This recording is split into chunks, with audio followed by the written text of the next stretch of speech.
No coração da Europa, nos sombrios corredores subterrâneos das minas de prata de Jakimov, em uma pequena vila localizada na República Tcheca, os mineiros encontram um mineral com aparência estranha, que inicialmente não possuía nenhuma utilidade econômica. A ele deram o nome de Pitchblende, que significa Rocha do Azar, cujo poder permaneceu oculto por séculos. Em 1789, um farmacêutico alemão chamado Martin Henry começou a estudar estas rochas e conseguiu isolar um metal desconhecido até o momento, que foi utilizado para pigmentar cerâmicas e vidros em cores que variavam entre o vermelho, amarelo, verde e laranja. Cerca de 60 anos depois, em 1852, o físico-matemático Gabriel Stokes começou a estudar as propriedades da luz em diversos materiais e acabou descobrindo que os vidros que continham o pigmento removido da rocha pitchblende apresentavam uma forte fluorescência. Mas por que essa história começa em uma mina esquecida e o que isso nos diz sobre o poder escondido nessa rocha? E mais, como esse poder foi desvendado não por um, mas por uma cadeia de cientistas brilhantes? Você está assistindo o Defiante, eu sou o Orion e se gosta dos meus vídeos, lembre-se de se inscrever e ativar o sino de notificações para não perder nenhum vídeo novo. Após a descoberta de Gabriel Stokes, o interesse científico pelo metal extraído da rocha pitchblende ganhou um novo ímpeto. Contudo, foi somente no final do século XIX que a verdadeira natureza e o potencial deste metal começaram a ser plenamente compreendidos. O físico francês Henri Becquerel, fascinado por fenômenos de fluorescência, decidiu em 1896 investigar se este metal, conhecido por sua fluorescência, também poderia emitir raios semelhantes aos recém-descobertos raios-x. Para seus experimentos, Becquerel expôs o metal a diferentes tipos de luz para intensificar a sua fluorescência. Colocou-o então sobre um papel fotográfico, esperando ver se haveria alguma reação. Surpreendentemente, funcionou. O papel reagiu, mas foi um incidente inesperado que levou à maior de suas descobertas. Em um dia, sem querer, Becquerel deixou o metal não estimulado e guardado na escuridão total, junto com o papel fotográfico. Ao verificar o papel mais tarde, para sua surpresa, encontrou marcas semelhantes a produzidas quando o metal era estimulado pela luz. Foi então que Becquerel teve um insight que iria mudar completamente a ciência. O papel fotográfico não estava respondendo às propriedades fluorescentes do metal, mas sim a algo muito mais intrigante. Esta descoberta acidental abriu as portas para um novo mundo científico, sugerindo que o metal emitia constantemente uma forma de energia invisível e poderosa, totalmente desconhecida até então. O metal removido da rocha pitchblende é o urânio, que não só emite cores bonitas após ser exposto à luz, mas também emite continuamente uma energia invisível e poderosa, sobre o qual ninguém sabia nada até então. E foi isso que fez o papel fotográfico reagir. Esta misteriosa energia atraiu a atenção de alguns dos melhores cientistas da época, incluindo Marie Curie, Pierre Curie e Ernest Rutherford. Marie Curie, após ler sobre as descobertas de Becquerel, decidiu fazer da radiação o tema de sua tese de doutorado. Seu marido, Pierre Curie, achou a pesquisa da sua esposa tão empolgante que decidiu largar suas próprias pesquisas sobre magnetismo para trabalhar colaborando com ela. Inspirados pelos estudos de Becquerel, mergulharam nos mistérios da radioatividade em seu laboratório improvisado em Paris. Eles realizaram experiências meticulosas, refinando minérios para extrair outros elementos radioativos até então desconhecidos, o polônio e o rádio. Ao mesmo tempo que os Curies estavam estudando os elementos que produzem radiação, Ernest Rutherford percebeu que o urânio das amostras estava se transmutando em outros elementos e liberando energia em forma de radiação durante esse processo. Tal resultado contradizia décadas de estudos anteriores que diziam que os átomos eram indivisíveis e por isso eram considerados os blocos de criação do universo. No verão de 1903, Rutherford e sua esposa visitaram os Curie em Paris para comemorar a graduação de Mary no doutorado e a apresentação de sua tese. Aquela noite, após a cerimônia, o grupo se reuniu no jardim para celebrar. Pierre trouxe um truque para a festa, um tubo de ensaio revestido de sulfeto de zinco e cheio de gás rádio. À medida que tudo brilhava na noite parisiense, Rutherford notou que as mãos de Pierre estavam cobertas de queimaduras de radiação, fruto de meses de trabalho laboratorial, um sinal precoce do poder de sua descoberta. Um novo segredo do universo, o urânio radioativo, havia sido descoberto, e o que Rutherford e os Curie não sabiam naquela época era que o urânio ainda guardava mais um mistério, que exigiria uma nova geração de cientistas brilhantes para desvendá-lo. Cerca de 30 anos depois, em 1933, em Londres, Leo Szilard, um cientista recentemente refugiado da Alemanha nazista, teve um momento de revelação enquanto atravessava uma rua movimentada. Ele acabara de sair de um hotel onde leu um discurso fascinante do renomado físico Rutherford. As palavras ecoavam na cabeça de Szilard, instigando-o a refletir sobre a vanguarda da ciência nuclear. Segundo o discurso de Rutherford, a ciência havia alcançado um ponto crucial. Já não era necessário aguardar passivamente pelas transmutações naturais dos átomos. Pela primeira vez, era possível induzir essas reações de forma ativa, bombardeando átomos com prótons a velocidades incrivelmente altas. Tal inovação não era apenas teórica. Dois colegas de Rutherford já haviam a comprovado por meio de experimentos. Eles descobriram que ao bombardear átomos de lítio com prótons, os átomos se fragmentavam em duas partículas alfa, desencadeando a liberação de uma energia colossal. A quantidade de energia liberada pela divisão de apenas 1 kg de lítio era impressionante, alcançando em 2,35 terajoules. Energia suficiente para abastecer toda a Londres moderna por aproximadamente 14 horas. A comunidade científica, compreensivelmente, vibrava com essas descobertas. A possibilidade de controlar e utilizar a energia nuclear parecia estar ao alcance. No entanto, apesar do entusiasmo geral, Rutherford, agora com 62 anos e uma figura venerável na ciência, com um prêmio Nobel em sua carreira, permanecia profundamente cético. Em seu discurso, ele descrevia a expectativa de extrair energia prática da fissão nuclear como uma pura fantasia.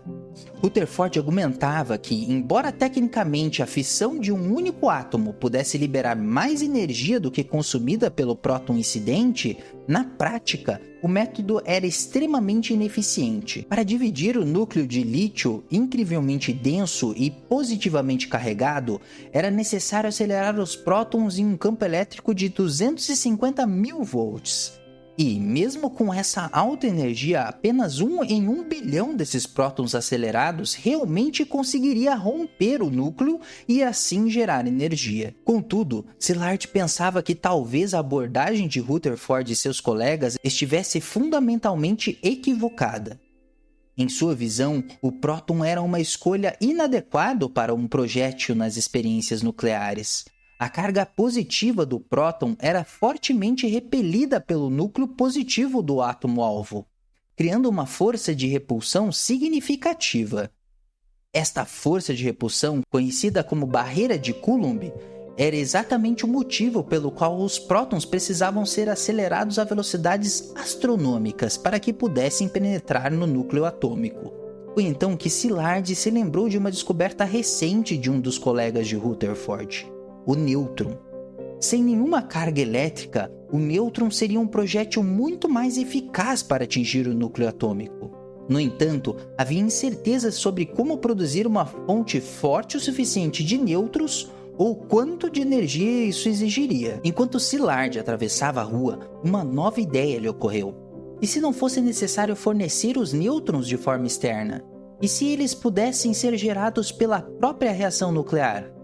E se existisse algum tipo de átomo que, ao ser bombardeado por um nêutron, se partisse, liberando energia e, ao mesmo tempo, ejetando 2 novos nêutrons? Esses nêutrons resultantes poderiam então disparar e iniciar 2 novas reações, e assim por diante, criando uma reação em cadeia nuclear. Uma reação se tornaria 2, 2 se tornariam 4, 4 se tornariam 8, e em apenas 40 passos teríamos dividido 1 trilhão de átomos. Existiria tal elemento? Essa pergunta ficou no ar, e essa resposta só viria anos mais tarde. Um ano depois, em 1934, com base nos questionamentos e soluções possíveis elaboradas por Szilard, Enrico Fermi, um dos melhores físicos conhecidos na época, começou a trabalhar junto com Szilard no que mais tarde lhe renderia o Prêmio Nobel. Nos anos seguintes, Fermi bombardeou sistematicamente cada elemento na tabela periódica com nêutrons. Ele observou um comportamento bastante consistente na maioria dos elementos. Ou não reagiam, ou perdiam um próton ou uma partícula alfa, decaindo para um elemento vizinho na tabela periódica. Por exemplo, uma fonte de nêutrons próxima a uma amostra de alumínio fazia com que as partículas alfas fossem ejetadas, convertendo em alguns átomos de alumínio em sódio. Inicialmente, nenhum dos experimentos de Fermi mostrou liberação de múltiplos nêutrons por reação, o que fazia a ideia de Szilard de uma reação em cadeia nuclear parecer impossível. No decorrer de seus experimentos meticulosos, Enrico Fermi enfrentou um enigma particularmente intrigante ao lidar com o urânio, o elemento mais pesado na tabela periódica daquela época.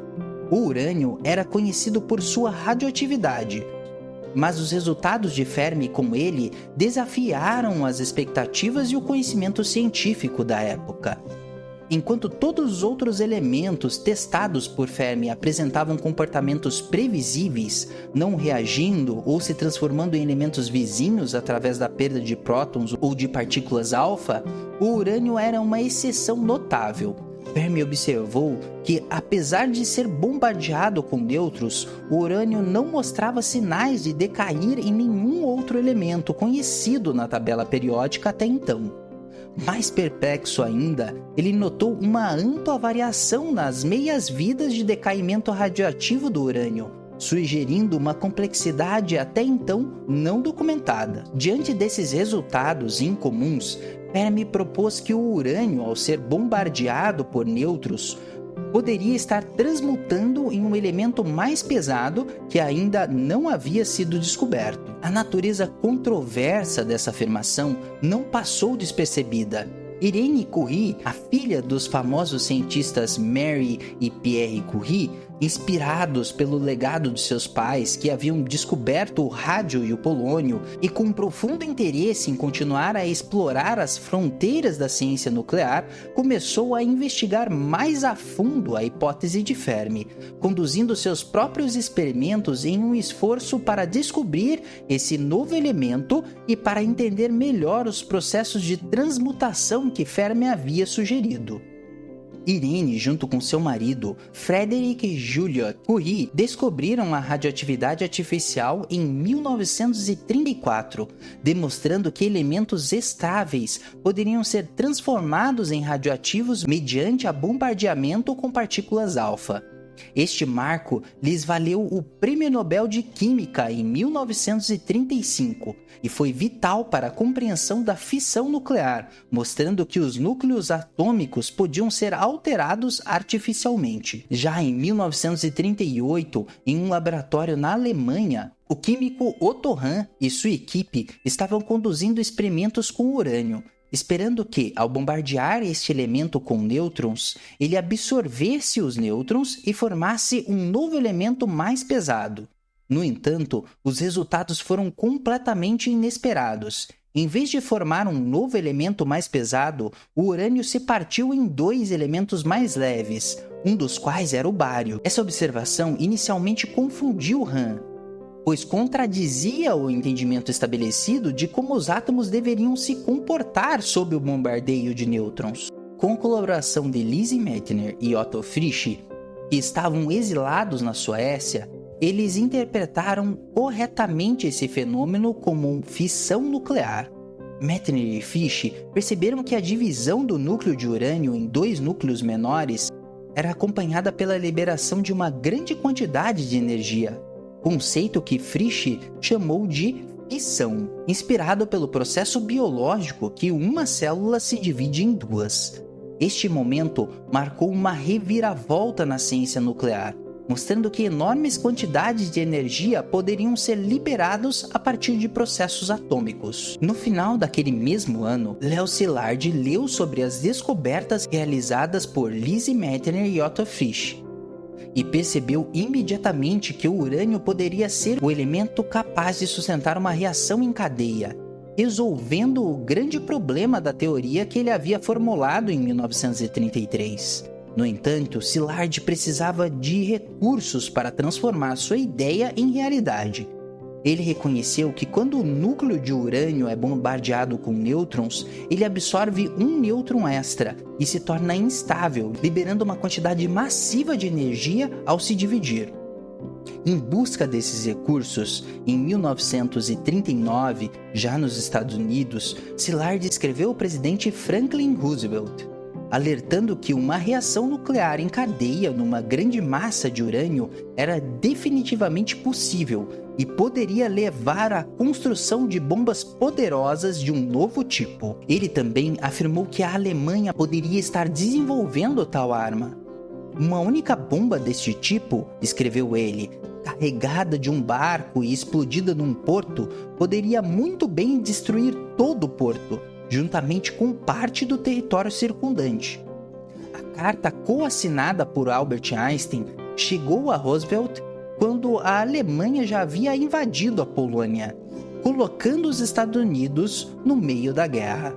Com a guerra agora em pleno curso, a urgência da situação não passou despercebida, levando à formação de um comitê para avançar a iniciativa nuclear, do qual surgiu o que viria a ser conhecido como Projeto Manhattan. 3 anos depois, em 1942, na cidade de Chicago, a ideia que Szilard teve em 1933 tornou-se realidade.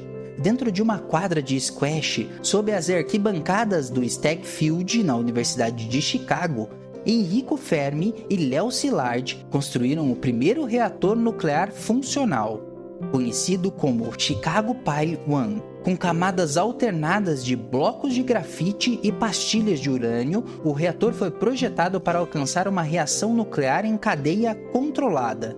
No dia 2 de dezembro, sob a supervisão de Fermi, o reator foi ativado, marcando um grande avanço para a humanidade ao entrar numa nova era, a era da energia nuclear. Após o sucesso inicial do Chicago Pile 1, em 1942, o projeto Manhattan rapidamente se expandiu.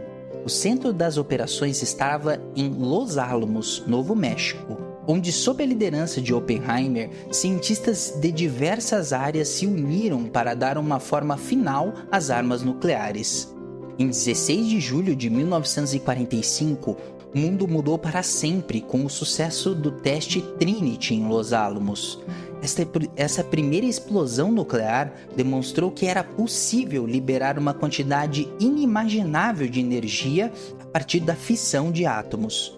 Menos de um mês depois, em agosto de 1945, as bombas atômicas Little Boy e Fat Man foram lançadas sobre Hiroshima e Nagasaki, mostrando de forma devastadora o poder desta nova tecnologia.